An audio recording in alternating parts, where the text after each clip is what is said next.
Hello, നമുക്കിതൊരു bounty chocolate ഉണ്ടാക്കുന്നത് എങ്ങനെയാണെന്ന് നോക്കാവേ. ഹോം മെയ്ഡ് ആയിട്ട് ചോക്ലേറ്റ് ഉണ്ടാക്കുന്നത് എങ്ങനെയാണെന്ന് നോക്കാം. ഷോപ്പിലൊക്കെ ആണെങ്കിൽ ഇതിന് ഭയങ്കര റേറ്റും കാര്യങ്ങളൊക്കെ ബൗണ്ടിക്ക്. പക്ഷെ നമ്മുടെ വീട്ടിൽ തന്നെ നമ്മുടെ മക്കൾക്ക് അത് നമുക്ക് എങ്ങനെ ഉണ്ടാക്കി കൊടുക്കുന്നതെന്ന് നോക്കിയാൽ. അപ്പം നമ്മുടെ ചാനൽ ആദ്യമായിട്ടാണ് കാണുന്നതെങ്കിൽ നമ്മുടെ ചാനൽ ഒന്ന് സബ്സ്ക്രൈബ് ചെയ്ത് സപ്പോർട്ട് ചെയ്യണേ. ഇഷ്ടപ്പെട്ടാൽ ഒന്ന് ലൈക്ക് കൂടി ചെയ്തേക്കണേ. നമുക്ക് വീഡിയോയിലേക്ക് പോയാലോ.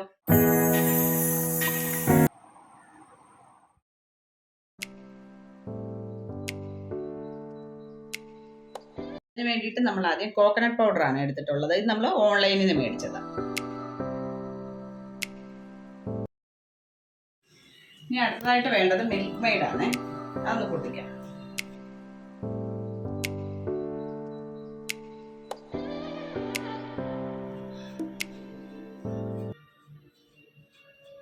നമുക്ക് ഷേപ്പ് ആക്കി എടുക്കാം. അതേ ഈ ഷേപ്പിൽ ഇങ്ങനെ ഒന്ന് ആക്കിയെടുക്കാം.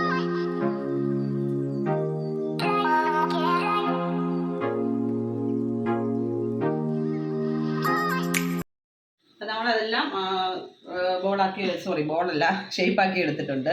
ഇനി ഒരു ബട്ടർ പേപ്പർ ട്രെയിലോട്ട് വെച്ച് കൊടുത്തിട്ട് ഇതിനകത്തോട്ട് ഇതെല്ലാം ഒന്ന് നിരത്തി വെക്കാം.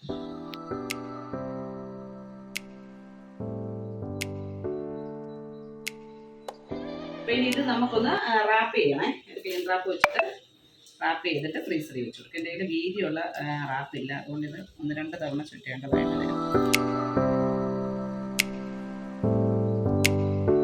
നമ്മൾ റാപ്പ് ചെയ്തിട്ടുണ്ട് സംഭവം. ഇനി ഇതിന് ഫ്രീസറിൽ 1/2 മണിക്കൂർ വെച്ചിട്ട് വരാം.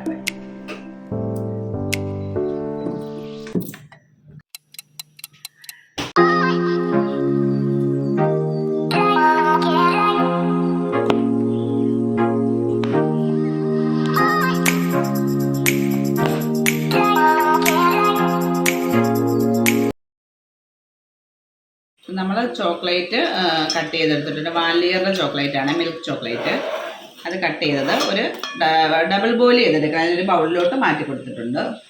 പിന്നീട് നമ്മൾ ഇതിൽ നിന്നൊരു കുറച്ച് മാത്രമേ എടുത്തിട്ടുള്ളൂ. ബാലൻസ് ഉള്ളത് ഒരു റാപ്പ് ചെയ്ത് വെക്കണം നല്ലതായിട്ട്. ഇതിൽ കുറച്ച് എടുത്തിട്ടുള്ളൂ. ഇപ്പം നമ്മൾ ഈ അളവിലൊക്കെ ഉണ്ടാവുകയാണെങ്കിൽ ഇതിലൊക്കെ ചെറിയ പാക്കറ്റ് ഉണ്ട്, അതൊക്കെ വാങ്ങിയാലും മതി. ഇത്രയും റേറ്റ് വരത്തില്ല. ചോക്ലേറ്റ് മെൽറ്റായി വന്നിട്ടുണ്ട്. ഇത് വാനിലയുടെ ചോക്ലേറ്റ് ആണ്. നല്ല ടേസ്റ്റും ഉണ്ട് ഇതിന്. അപ്പോൾ ഇങ്ങനത്തെ ആയി നോക്കാമെന്ന് വെച്ചിട്ട് 1/2 മണിക്കൂറൊക്കെ കഴിഞ്ഞിട്ടുണ്ട്. നല്ല കട്ടിയായിട്ടിരിപ്പുണ്ട് എടുത്തിട്ട്. പൊടിഞ്ഞൊന്നും പോകത്തില്ല. അതായത് നല്ല ഫ്രീസ് ചെയ്യണമെന്ന് പറഞ്ഞാൽ അതുകൊണ്ട്, അല്ലെങ്കിൽ സംഭവം പൊടിഞ്ഞു പോകും. നമുക്ക് ഓരോന്നായിട്ട് ചോക്ലേറ്റ് വെച്ചെടുക്കാം. ഓരോന്നായിട്ട് ഇങ്ങനെ കോട്ട് ചെയ്തെടുക്കാവേ. ഒരു ഫോർക്ക് കൊണ്ട് ഇങ്ങനെ എടുക്കുമ്പോൾ കുറച്ച് അതിൽ നിന്ന് ഇങ്ങനെ ചോക്ലേറ്റ് നന്നായിട്ട് അതിൽ നിന്ന് ഇങ്ങനെ വിട്ട ശേഷം അപ്പോൾ ഷേപ്പിൽ കിട്ടും, കാണാൻ ലുക്കുണ്ടായിരിക്കും. അങ്ങനെ ബാക്കിയുള്ളതോടെ നമുക്ക് ചെയ്തെടുക്കാം. അത് ഇട്ടെടുത്ത് എല്ലാം ഒന്ന് ഡിപ്പ് ചെയ്തെടുത്തിട്ടുണ്ട്. ഇനി അതിൻ്റെ ചെറിയൊരു ഡെക്കറേഷനാണ് കൊടുക്കുന്നത്. ഒരു പൈപ്പിംഗ് ബാഗിലോട്ട് ബാലൻസ് വന്ന ചോക്ലേറ്റ് ആക്കിയിട്ട് ഇതുകൊണ്ട് ഇങ്ങനെ ഒന്ന് നമുക്ക് ഇഷ്ടമുള്ള രീതിയിൽ ചെയ്ത് കൊടുക്കാം.